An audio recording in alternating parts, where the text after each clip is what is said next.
देवराज मुक्ति वर्णन।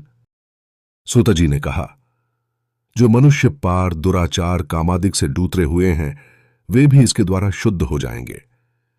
यह परम भुक्ति और मुक्ति का दाता ज्ञान यज्ञ है। सब पापों का शोधन करता और शिवजी का संतोष कराने में समर्थ है। तृष्णा और व्याकुल और सत्य से हीन तथा माता पिता की हंसी उड़ाने वाले एवं हिंसक मनुष्य भी इसके द्वारा सुधर जाते हैं। वर्णाश्रम धर्म से रहित तथा मत्सर युक्त प्राणी भी कलिकाल में इस ज्ञान यज्ञ के द्वारा संसार सागर के पार हो जाएंगे। जो पुरुष छल करने वाले, क्रूर एवं निर्दय स्वभाव के हैं वे भी कलिकाल में इस ज्ञान यज्ञ के द्वारा पार हो जाएंगे। जो व्यक्ति ब्राह्मणों के धन के द्वारा पुष्ट हुए तथा निरंतर व्यभिचार कर्म में लगे रहते हैं वे भी इस ज्ञान यज्ञ के प्रभाव से तर जाएंगे। जो सदा पाप कर्म में रथ, शठ एवं दुराशा से युक्त हैं वे भी कलयुग से इसकी ज्ञान यज्ञ का द्वारा पार हो जाएंगे।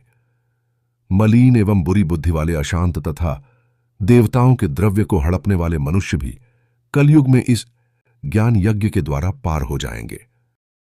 सूत जी ने कहा, शौनक, मैं तुमसे अत्यंत गुप्त कथा कहता हूं क्योंकि तुम शिव भक्तों में सर्वप्रथम हो।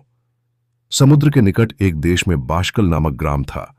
उसमें वेद धर्म से विमुख पापीजन रहते थे। दुष्ट, दुविषयी तथा कुटिल वृत्ति वाले, कृषि कर्म में लगे हुए, शस्त्र बल पर निर्भर रहने वाले और पर स्त्री भोगी थे। वे ज्ञान वैराग्य स्वरूप अपने धर्म से अज्ञान पशु बुद्धि व्यक्ति बुरी वार्ता सुनने में ही रुचि रखते थे। क्योंकि उनकी बुद्धि पशु के समान थी, अन्य वर्ण के लोग भी कुबुद्धि वाले थे। सदा अपने धर्म के विमुख रहते और विषय भोगों में रत तथा कुकर्म करने वाले थे। सभी स्त्रियां स्वैरिणी, कुटिल और पाप कर्म की इच्छा वाली थीं। सत व व्रत और आचार से रहित तथा व्यभिचारिणी थीं। बुरे व्यक्तियों वाले उस ग्राम में बिदुन नामक अत्यंत अधर्मी ब्राह्मण भी निवास करता था। वह अत्यंत पापी, दुरात्मा और स्त्री सहित कुमार्ग पर चलने वाला, काम से व्याकुल होकर वेश्या का पति बना। यह चंचुला नामक से अपनी पत्नी का त्याग कर काम बाण से पीड़ित होकर वेश्या के साथ रहने लगा। इस शिकार उस कुकर्मी को बहुत समय व्यतीत हो गया। उसकी पत्नी चंचुला अपने धर्म और क्लेश का भय होते हुए भी काम से आक्रांत हो गई। वह अत्यंत तरुणाई को प्राप्त थी। उसने कामदेव से महान पीड़ित होकर अपने धर्म का त्याग कर दिया। जार की संगति में अपने पति की दृष्टि बचाकर रहने लगी। वह अपने सत से भ्रष्ट तथा कुमार्गामिनी हो गई। एक समय उसके पति ने उस दुराचारिणी को रात्रि के समय जार के साथ देख लिया। वह उस कुमार्गामिनी दुष्टा को जार के साथ रमण करती देखकर अत्यंत क्रोधपूर्वक उसकी ओर दौड़ा। पति को रात्रि के समय घर में आया देखकर स्त्री ने जार को संकेत किया और वह छली हां से भाग गया। तब बिंदुक ने उसे पकड़ लिया और मुष्टिका प्रहार से बारंबार मारने लगा।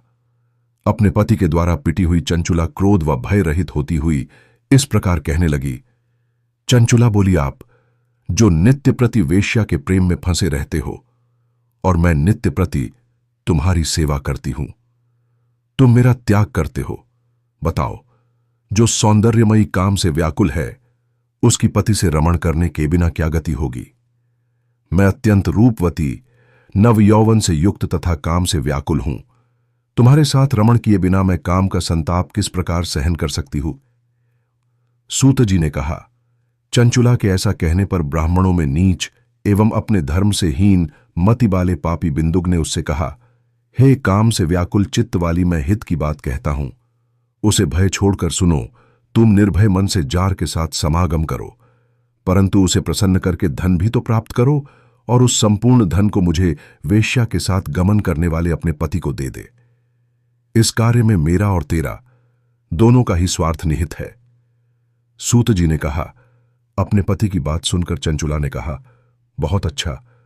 और फिर अत्यंत प्रसन्नतापूर्वक दोनों ही दुष्ट हृदय परस्पर निर्भय चित्त होकर अत्यंत कुकर्म में संलग्न हो गए। इस प्रकार दुराचार में लगे रहने वाले उन दोनों स्त्री पुरुषों को बहुत सा समय व्यतीत हो गया और वे मूढ़ मन वाले नितांत निष्फल रहे। समय पाकर वह मूढ़ पति मृत्यु को प्राप्त हो गया और उसे घोर नरक की प्राप्ति हुई।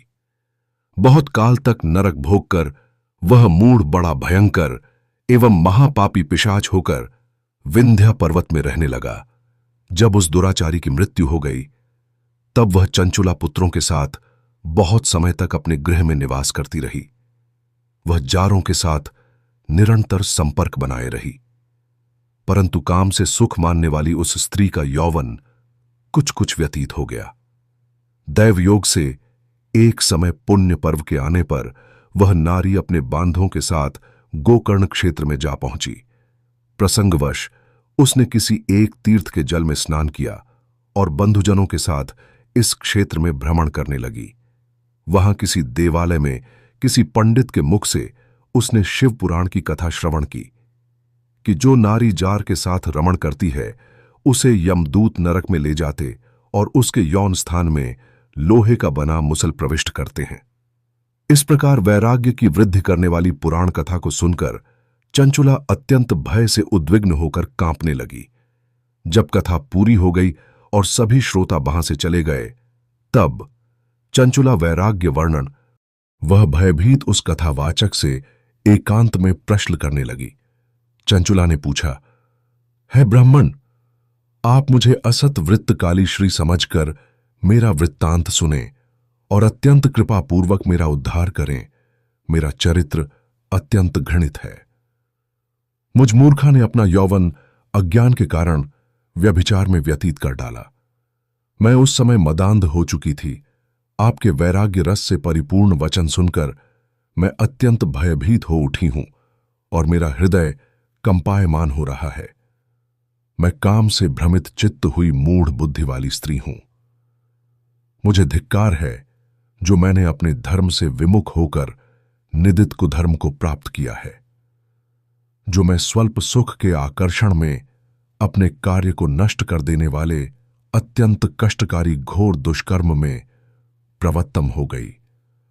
अब मैं किस घोर कष्ट देने वाली दुर्गति को पाऊंगी और मुझ कुमार्ग में मन रमाने वाली स्त्री की रक्षा वहां कौन करेगा? मृत्यु को प्राप्त करने पर मैं उन यमदूतों को किस प्रकार देखूंगी? जब कठोर पाशों में बांधेंगे तब मुझे विश्राम कैसे प्राप्त होगा? जब नरक में देह के टुकड़े टुकड़े हो जाएंगे तब मैं उसे किस प्रकार सहन करूंगी? वहां तो अत्यंत दुस्सह्य यातना प्राप्त होती हैं। उन इंद्रियों की चेष्टा का ध्यान करती हुई मैं किस प्रकार देख सकूंगी? दुख से युक्त हुई मैं रात्रि में किस प्रकार सो सकूंगी? मैं विधीर्ण हृदय वाली ये सबसे नहीं सह सकूंगी। मैं अत्यंत पाप कर्म वाली हूं। हा विधना, तुमने हठपूर्वक यह घोर पापमयी बुद्धि प्रदान कर क्या किया, जो सब सुखों को प्रदान करने वाले धर्म से हीन बना देती है? हे महात्मन, शूल से गोदने पर और पर्वत से गिरने पर जो पीड़ा होती है मुझे उससे करोड़ गुनी हो रही है।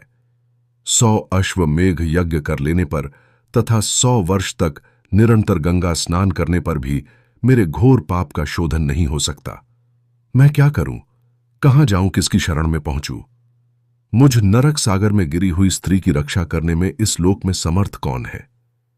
हे ब्राह्मण, आप ही मेरे गुरु और माता पिता हैं। कृपा कर आप मुझ दीन का उद्धार कीजिए। मैं आपकी शरण को प्राप्त हुई हूं। सूत जी ने कहा। जब चंचुला इस प्रकार निर्वेद को लाप्त होकर ब्राह्मण के चरणों में गिर पड़ी तब कृपापूर्वक उसे उठाकर ब्राह्मण ने कहा, तू भाग्यवश ही ज्ञान को प्राप्त हुई है। शिवजी का तेरे ऊपर बड़ा अनुग्रह है जो तू शिव पुराण की वैराग्यमयी कथा सुनकर ही ज्ञान को प्राप्त कर सकी। हे विप्रपत्नी, भय मत करो और शिवजी की शरण में जा। शिवजी के अनुग्रह से सब पाप शीघ्र ही नष्ट हो जाते हैं। उनकी सत्कथा सुनने से ही तेरी मति ऐसी हुई है जिससे तू पश्चात्ताप करके शुद्ध हुई और विषयों से विरक्त हो गई है। पश्चात्ताप ही पापों की परम निष्कृति है। विद्वज्जनों ने पश्चात्ताप से सब प्रकार के पापों की शुद्धि होने कथन किया है।